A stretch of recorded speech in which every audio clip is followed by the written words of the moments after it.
What's going on, guys? Back out here in the garage on the JKU. So we had this out on the trail this past weekend, and what I've noticed is after doing the shock relocations, I felt like I was bottoming out. So today's project is to see if we can prove that. So what we're gonna attempt is, one, I need to get this up in the air. I need to get the tires off of it. And then I'm going to take the rear springs out. To do that, I need to take our shocks, sway bar loose, and our track bar. And then we're gonna let this sag. We're gonna get the shocks or the springs out of it. And then we're gonna do some tests to see if we can determine if we're bottoming out on the shocks or the bump stops. And I'll show that to you as we work through this. Alright guys, we got the springs out. You can see there the spring is no longer in. The shock is just loosely hooked back up. And that's true on both sides. So what I'm attempting to figure out here is that, like I said, on the trail I felt like I was bottoming out. So what I'm trying to make sure is that I'm not bottoming out this shock.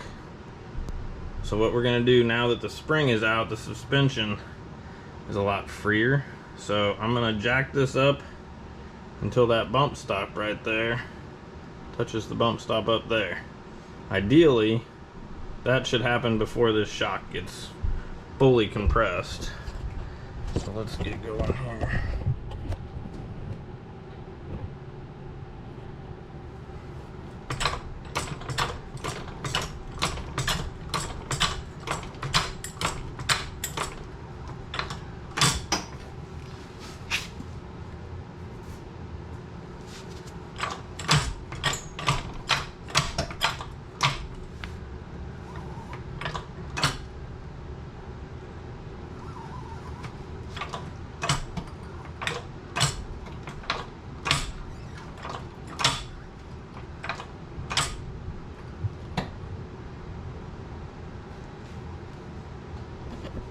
Alright, so if we look here, let's get this light out here where we can see a little better. We can see on that shock I am fully touching, and I just started to touch bump stop. Let's check the other side.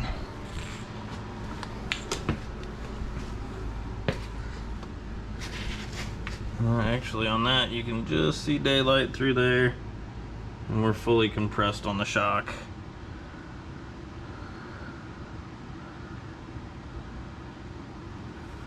So what that tells me is that this shock is longer than it needs to be for this configuration. There's a couple different things that we can do.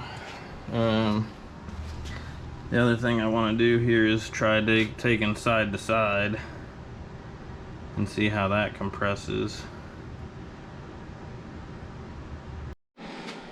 Alright, so I was doing some more looking. I'm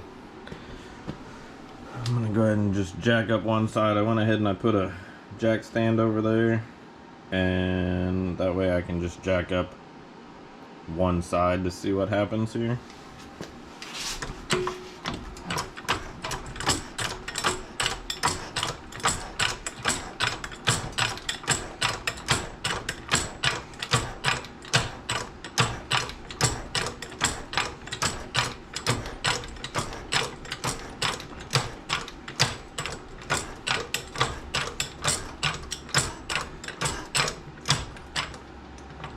So right here, my bump stop is touching, but those bump stops, particularly the tops, they're metal cloak and they're designed to compress. They're not supposed to be a hard, say like a polyurethane or something that would just stop completely. they're made to be soft and compress a little bit. So if we look right here, it's allowing me, you can even see it there, it's allowing me to crush it some.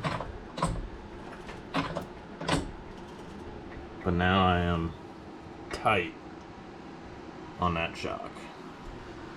So what that means overall is that there's a few different things that we can have happen here. One, this shock is too tall, partly because if you remember in a previous video I did the Evo shock relocation, shock and sway bar relocation bracket down here, which this end of the shock mounted down about 1.5 inches, 2 inches. So I've brought the bottom end of the shock up closer to the body when I did that. So we have a couple options. One is we put more bump stop in here, stop it before it bottoms the shock out. Two, there is a bracket for the rear that allows the rear to go up higher. It also requires us to take this muffler out.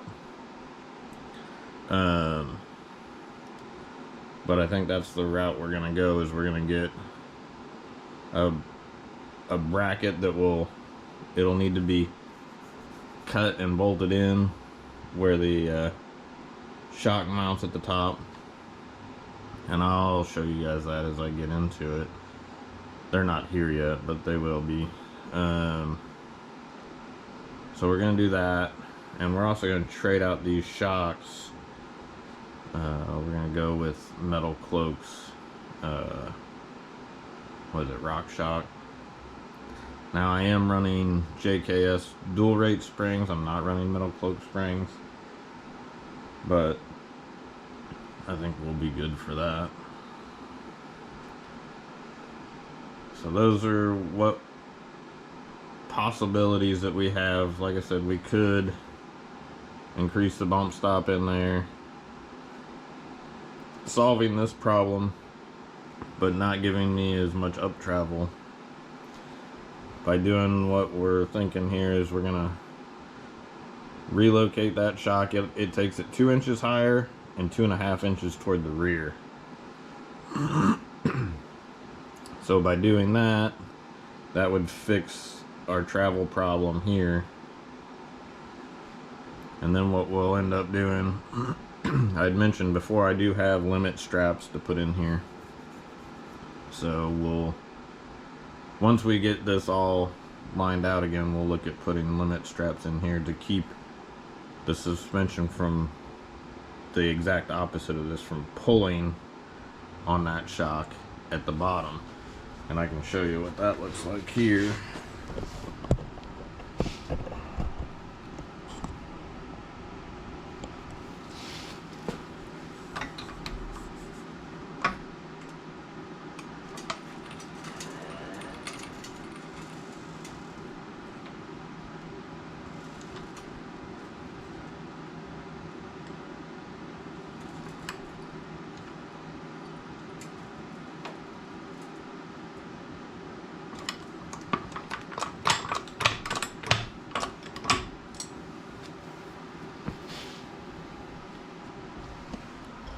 So right there would be the suspension fully drooped, and I measured that before, and that's about 10 inches difference from fully compressed to fully relaxed.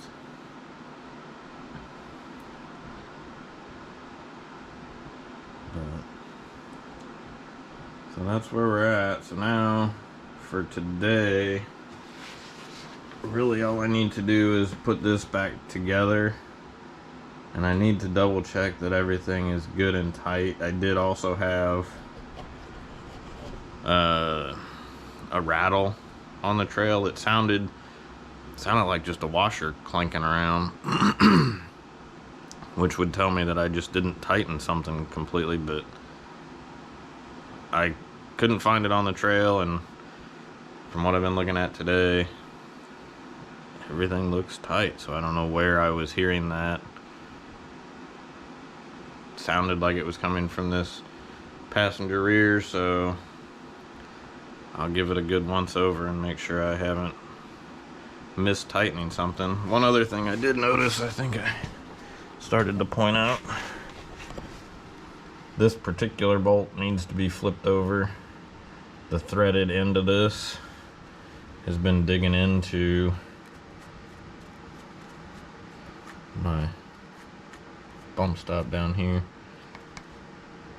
These are plastic, so it's not been hurting anything, but just to keep that from happening, I need to flip that around. So that's what I know. Again, like I said, we'll get this button back up. But really what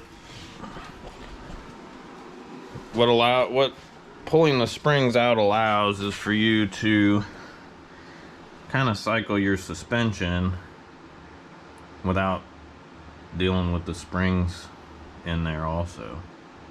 The springs, you know, obviously provide tension and make it harder to cycle this suspension this easy. So let me get these springs back in here and show it to you all back together, although nothing's changed at this point. But I'll show it to you back together here shortly. Alright guys, well, it's back on the ground here. Like I said, today's mission was just really to see what needed to be corrected back here. And I think we have that answer, which is going to be, we're going to change out these shocks and push them up, which will allow for a little more up travel. It'll actually allow us to continue to use these bump stops, I believe. And possibly give us a little more down travel. So that's where we're staying. Like I said, it's all back together. I hunted all over the place trying to find anything that looks like it could or would want to rattle. Can't find it. I mean, I walked up and down the drive line, rattled anything I could find. Nothing. So I'm gonna drive it today. I've got some errands to run, and I'll drive it today around town, and then we'll put her out on the trail tomorrow. That's the plan. Right now I'm in the process of, I don't know if you've noticed all of this, but this is magnetic armor for the JK. Literally just starts at the front fender, get a piece that goes there, piece on each door, piece up over this rear, and then there's some smaller pieces that go right above the rock rail there. So I'm getting that stuff loaded up, get all the tools loaded up, just the normal things that I take out on the trail. Maybe one of these days that's a conversation we need to have is, what do you take? What do I take? Been talking to a friend that's a much more experienced off-roader than I, and some of the things that he takes, and boy, he takes a lot. And for good reason, I'm sure. You know, as you gain experience, you know what breaks or what's likely to break, and so he packs drive shafts and U-joints and the whole bit. All stuff that currently I do not keep in my Jeep, and one of these days I'll regret that I don't. So, but that's it for this one, guys. Again, as always, appreciate you. Please like, subscribe, and share. And I'd love it if you guys would make some comments, questions, anything. It'd be awesome to hear from you. I do try to keep up on that stuff, and look forward to hearing from you. So we'll catch you on the next one.